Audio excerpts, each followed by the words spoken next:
Hey guys, welcome to the video about the Ion Retro Glow radio. We're going to get right to the nerdy details about the recording on this radio because I couldn't find any of these specifications in the directions or in any of the other review videos about this unit. So I had to do my own experiments, and I'm just relaying that information to you. The first information I'm going to give you pertains to the digital recording capabilities of the device. What it does anytime it records onto the SD or the thumb drive is it is creating a 128 kilobyte per second at a 32, I think it was a 32 hertz sample rate, either 32 or 33 sample rate.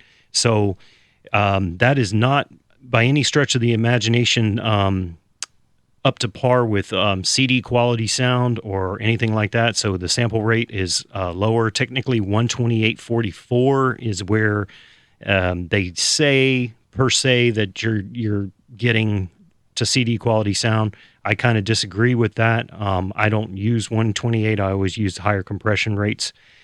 But as it pertains to this radio, that's what it creates on as a digital file. I ran several tests recording different things through the line in and from cassette deck of the unit into the card. As far as audio quality, the cassette that I ran was a high quality cassette that had been recorded years and years ago, but it was a great sounding cassette, and it created this file. And I will say that as long as you live within the ecosystem of this radio, in other words, if you had a cassette collection that you wanted to back up to a card on this radio and then listen to your cassettes on the card, it's pretty decent. You're not going to notice much, if at all, quality difference between playing the original cassette and that file because obviously due to the limitations of the playback head in this radio, obviously it's not a real high quality play and record head that you have here, not like you'd get on a professional stereo tape deck. The quality difference played back through these small speakers and everything is not that bad. And now if you took that file and you took it out and you put it to your computer and you had grandioso ideas of doing editing and things like that, that's where I say, no, don't think about it. Because I know I use Roxio to digitize analog music, whether it be vinyl or tape or anything like that. And Roxio wouldn't even load the file. So I had to use my digital audio workstation. It did. And I'm going to show you some pictures here of the difference of the same tape being recorded via this boombox that's on the top, and on the bottom is what I consider a proper digital conversion using my workhorse Marantz professional tape deck, recorded to wave inside of Roxio, and obviously you can tell the difference, and there's a big sound difference as well. I'm not going to play these two because this is going to be copyright music on here, but I will play some of the experiments I did recording to tape, and I used my own track, so I don't think it will get flagged here. So let's start this series of tests with just a simple noise floor. We're going to use a TDK, brand new, out of the shrink wrap, Type 1 cassette. This is a good, everyday, go-to general recording cassette, especially for smaller pieces of equipment like this radio. So what you're going to hear first is the factory blank tape, and then as I press record with the unit switched to auxiliary so that it's not picking up any of the external microphones or anything, you're just getting a noise floor reference of the recorder head. So here's the blank tape, and now you're going to hear the recorder head come in.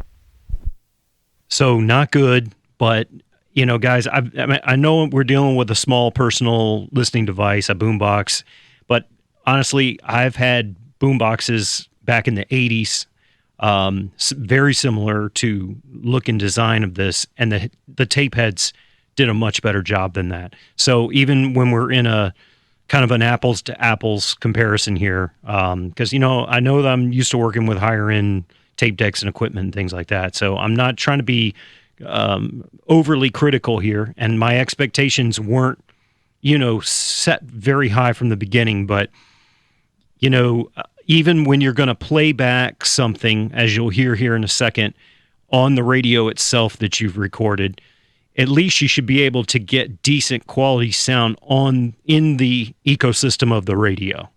And unfortunately, when you're dealing with a tape that you recorded with this radio, you're not getting that.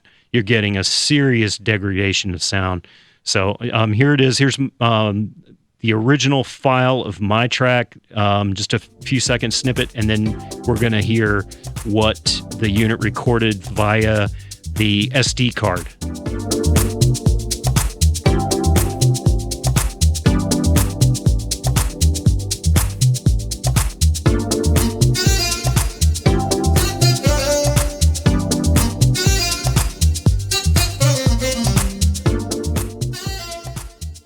So this is direct. This isn't auxiliary in. This is direct from the SD card, a high-res file being recorded to the tape.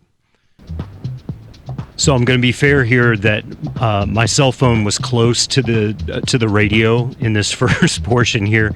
You do not want to do that by any stretch of the imagination. There is no magnetic shielding on this unit. Now, to be fair, this happens on a lot of boomboxes and even older radios. You'll pick up that cell phone noise.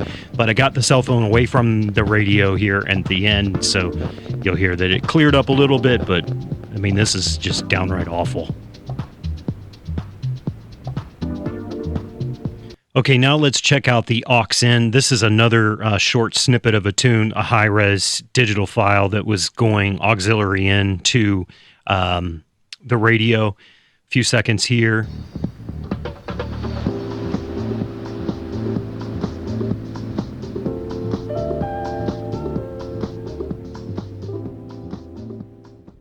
And finally, this is a recording of voice direct into the built-in microphone of the radio. Test 1 2, test 1 2, test 1 2, test 1 2. So, I mean, I have shoebox recorders that do a much better job recording even dictation to tape. So I don't know what exactly happened with the design of this, that the recording portion of this head is so god-awful terrible. Because if you have a properly recorded cassette tape, and I did, I have thousands of tapes, and so what I did is I took a properly recorded Type 2, something that I had made, and I put it in the radio and played back through the radio, and it sounds very good for the radio. And I mean, it's not by any stretch of the imagination as good as my high-end cassette decks, but in the ecosystem of that radio, a properly recorded cassette sounds very good. So the last test that I want to show you here is, I thought that, like myself, as DJs, we're always looking for simple ways to digitize a mix. And this, the ease of recording on this is to card is just, it's ridiculously simple. I will give it that. But I just wanted to give you a snippet of that earlier track that we listened to coming in via aux in. So this would imitate somebody like playing a DJ set into this radio and recording direct to the file. And you can hear what that compressed 128, 32 hertz file is going to sound like. And, it's not awful, but it definitely, you do hear the quality difference. And I would say it's probably akin to like what the same type of quality drop we got back in the day when we recorded to cassette on a not so great cassette deck that we were recording a mix to.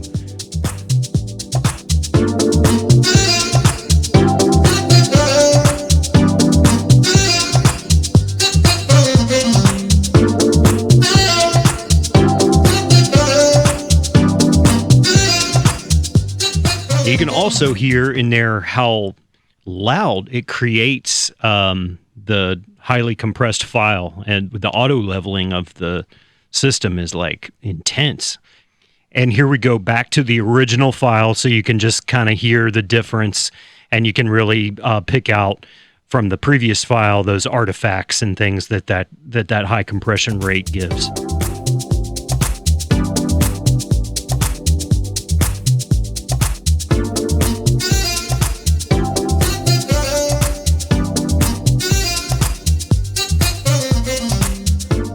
So, I'm not going to be doing any real recording on this radio. I couldn't live with that, playing a mix set into that and living with that file. But obviously I don't speak for everybody. And if you're just getting started out and you need something simple, it's probably not awful. And, I'm seeing, just to step off a little bit into a side thing here, I'm seeing some devices that they're offering DJs that do this. They're standalone recorders, and they don't allow you to go to wave. They go to like I think 192 or something like that, and you're paying over $100 for that. I'm not crazy about that. So, it might work for someone.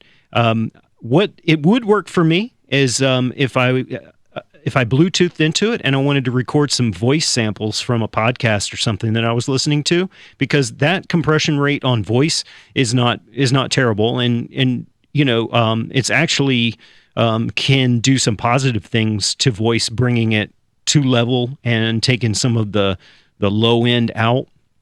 So I think you could get some fairly decent voice samples recording to digital card on this. So let me just wrap up. I'm going to give you my overall opinion of it. I've been dogging this thing now for the entire video as to its recording, but all in all, I'm keeping this radio. I really like it as a playback machine.